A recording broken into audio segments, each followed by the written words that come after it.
Hey, what is up everybody, and welcome back to another initial focus video. And yes, I'm back on my computer again. My last video that I uploaded, not the submission one, was the GH5S versus the Blackmagic 4K. And as I sort of expected in the comments section, there's a ton of conversation, great conversation going on about the new Blackmagic Pocket 4K camera. And a lot of people were asking my opinion on it, so I decided to make a video because Blackmagic has not only released sample footage, finally, but as of last night, they also released the raw files for download. I was a little disappointed because they're not the raw DNG files. They were, I'm guessing, transcoded into ProRes HQ, but if we take a look on the computer here, and I will of course leave this linked down below, this little gallery page is now on Blackmagic's site, and what's really cool about it is not only can you see all of the different sample clips here, but right next to it you can see who the DP was, and the actual settings of the camera at the time, which is awesome.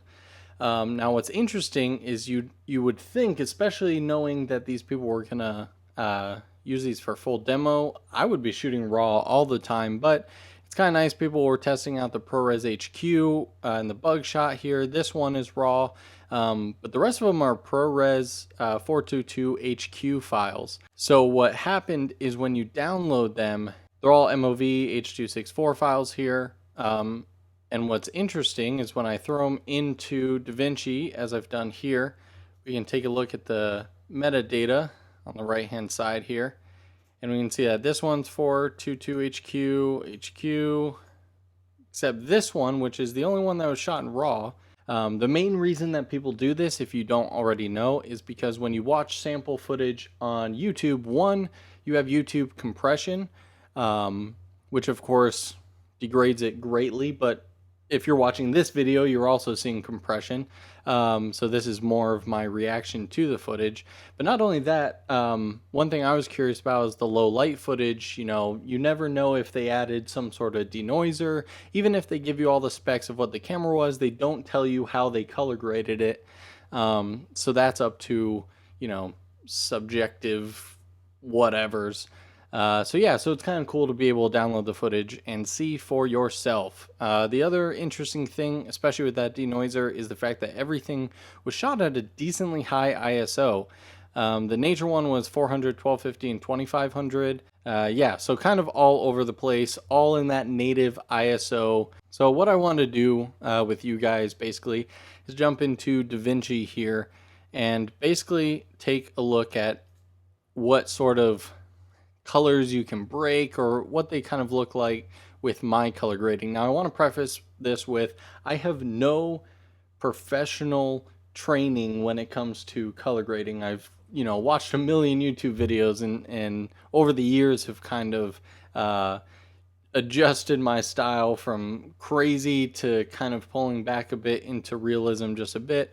But this is definitely my style and my process for how I color grade things. So the LUTs that I apply, the things I do, you know, feel free to give me suggestions in the comments. I love always learning. So definitely, if you see something I do that's just crazy or ridiculous, or you know of an easier way, let me know, because I'm all for that. But if you're just gonna, you know, spend 10 minutes writing about how terrible of a colorist I am, that's okay. I'll save you the time. I'm not a professional color grader. I just really like to color grade and do my own thing. So yeah, now that that's out of the way, let's take a look at the first clip here. So this one is, I believe, called like model walking during day. So as you can see on the left, it's still daytime because that is blown out a little bit. Let's see what this is. Oh, this one is 422. Nope, sorry. 422 HQ. This was shot, or at least transcoded, 23976, and Cine 4K 4096 2160. So normally what I do is, if you learned from my last video, if you saw the GH5S one, there's this kind of LUT that I always try. It's the RE.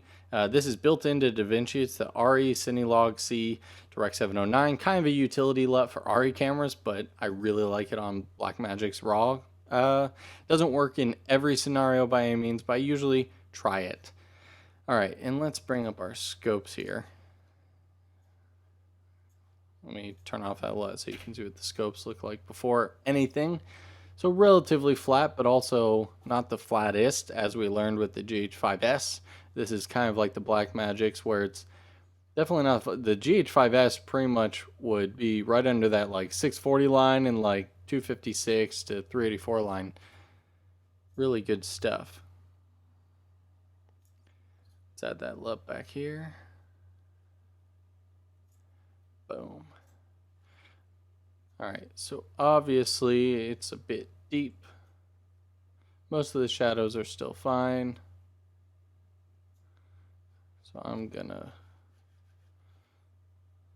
oh no, my mouse die. There it is, it's back. Bring up the mids here. Down the highlights. Now, as you can see again, I would love for these to be in RAW so I can mix with the RAW controls like color, temperature, and all that stuff. But can only deal with the color wheels and a little bit of information. Now, towards the end, she comes closer. So one thing I wanted to try was messing with skin tones. Those areas, see what I can do. And yeah, if you've never used DaVinci, seriously, like in the free version, you get like 90% of the features. So if whether it's editing, coloring, or anything like that you want to get into, DaVinci is the best professional color grade software in my opinion. And the fact that you can get most of the features for free, definitely worth diving into, that is for sure. And I did this totally wrong because I applied it to my base layer. There's another node in there. So this is a little green to me.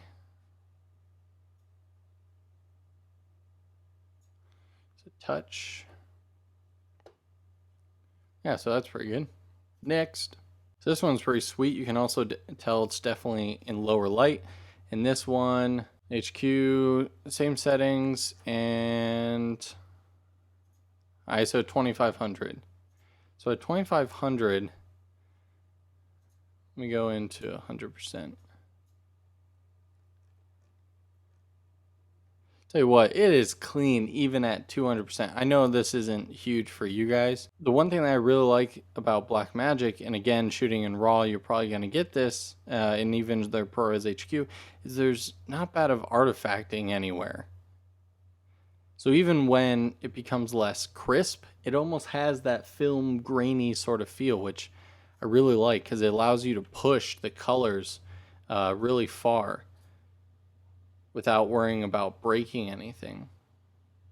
And that's one of the key differences I find between this camera and a lot of others, is even if right out of the camera it's not exactly what you want, you can really push things to their breaking point and it's still going to look good. So obviously we lose some highlights here. It's not super clipped though, as you can see on the scopes. Like, yeah, I mean, just a tad up here is where it clips, but not bad at all. Yeah, see, even if I do something absurd and, you know, just do 100% color boost, like obviously this looks ugly, but the fact that it didn't, in my opinion, break the colors. Like, if this was a style you were going for, it's muddy, but I have seen much, much worse. So put this back down to 0. So I mean, even if I went like 50-60%, still looks good. Ah, spiders. I hate spiders. Alright, so this one is a bit warm for my taste. So let's see how the footage deals with changing color temp.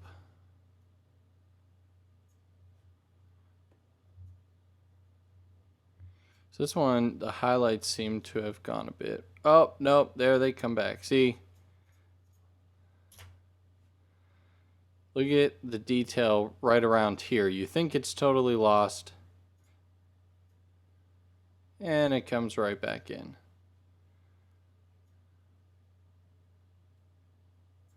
So I could do that. Add some contrast. And that's something. Still hate spiders. This is the nature one. In my opinion, on most DSLRs, obviously the sun is blown out, and you can see that on the scope right there.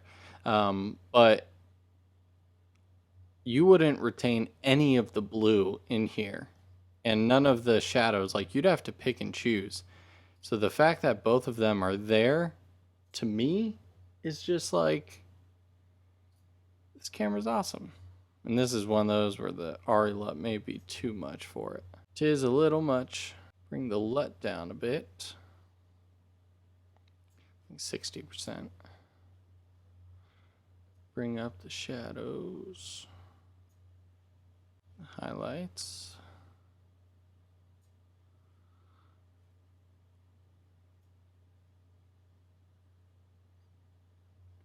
You can color boost the sky just a little bit to bring it back, and I did the same thing.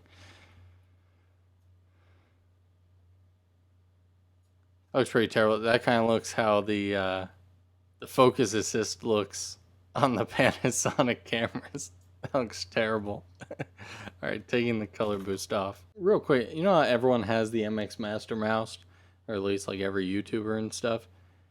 Does it jump around the screen for anyone else? The sensitivity I usually keep pretty low. I don't like fast mouses. But for like really fine movements, mine sucks at it. It is the first generation for anyone curious. Anywhoozy, back to the grading. In this one, let's say we wanted to make it a bit warmer since it's around sunset time. Add a little bit of warmth. A lot of times you hear about, like, when you're picking a grade for a scene, pick your hero image, which is like your best or the most important or whatever, the main shot of that scene, and kind of go towards that spot. I do the same thing, but even on a clip to clip level. So for example, this one, she starts back there, so a lot of people will just start color correcting on here, but the main part is really when she's sitting and posing at the camera. So the lighting on her is completely different. Now, a professional colorist probably would, you know, if colors or lighting shifted in one clip, they would do a bunch of tracking and all that. But a lot of times, if you're just your own person and you're just quickly editing all these clips, I usually jump to the most important piece. In this case, it's this one, and I'll just start editing from here. So again, I'm going to throw that RE LUT on. All right. Let's bring this up. Again, this is a bit warm for my taste.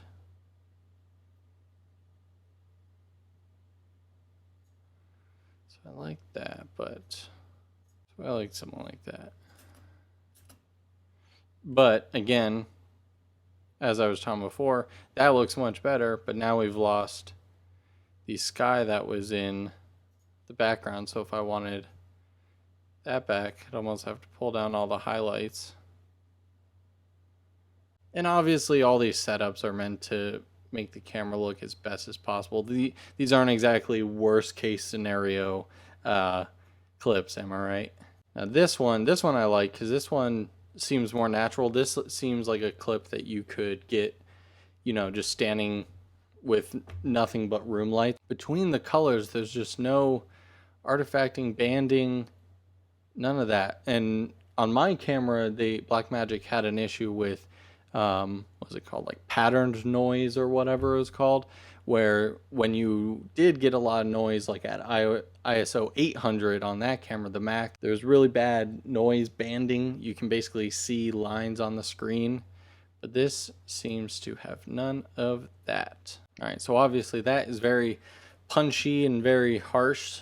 So we're gonna dial everything back a little bit, starting with the LUT output. 70%. I still like the blue. And then her face is very yellowy. So I'm going to do a selection on that. I like that. A little more magenta-y in there. Seems much more natural. Man, this footage is so easy to grade. But for Blackmagic, I mean, this is a $1,250 camera, and this is the last clip, so I'm going to end this here. And so now my final thoughts on the Blackmagic Production 4K, or not Production, Pocket 4K cinema camera. As soon as I can get my hands on one, I'm absolutely trading this one in for that. No GH5 for me, all that. I'm already used to the Blackmagic workflow. I love the color science, and this new camera is just blowing me away because if we go to the website, I have the tech specs pulled up. There's one tech spec on this page that is going to just be terrible. And what that is, battery life. Now, the good thing is they're using non-proprietary Canon LPE6 batteries, which a ton of people have a million of. So that's great. But it says approximately 60 minutes, and that's recording at 24 frames a second without any external USB-C hard drives, because it can do that, which is great. So the battery life on this thing is going to be terrible. And my guess is they say approximately 60 minutes. So anyone shooting 4K 60, you are going to get like 30 to 40 minutes of battery life. But the 12 volt power supply is a locking one, which I love. So for me, I'm going to continue to use my big Anton Bauer Cine batteries, but I like having the options because when I want to rig this thing out, I put it on the rails, I throw my Cine battery connection to it, and it'll be great, last all day.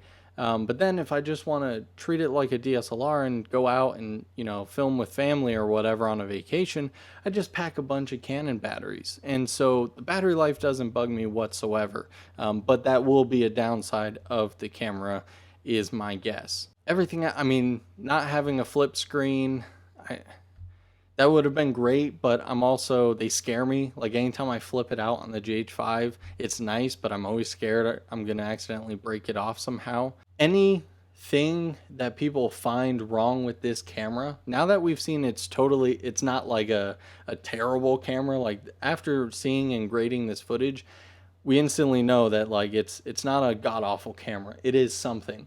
And so for every shortcoming it has, it may be a deal breaker for you, but you got to remember, this thing is $1,300. So if you say, oh, the battery life's terrible, and it's great on my GH5 or my A7 R3, whatever, great, but it's $1,000 or $1,500 cheaper. The file sizes are bigger. Yes, but it's a better image, and again, it's $1,000 cheaper than all of its competitors. So let me know what you guys think down in the comments below. I am super stoked for this camera. Hopefully Blackmagic has fixed its production issues and they can release this thing very quick, because with that price tag, I'm sure production companies and people have ordered like 50 of them. I mean, this thing is going to be, in my opinion, the new G7 of the world, where at the price point, nothing touches it. And even at the next price point of around $2,000, I don't think anything's going to beat it.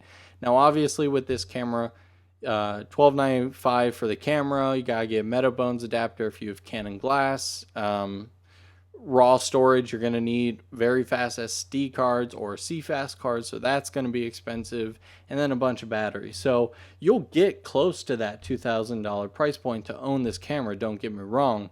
But it's nice that for the camera as a base, it's under $1,500, man. It's great. So that's my take on it. Hopefully you guys enjoyed looking at the footage with me. Again, links down below if you want to play with the footage yourself. And yeah, thanks so much for watching, guys, and I hope you have a fantastic rest of your day. See ya.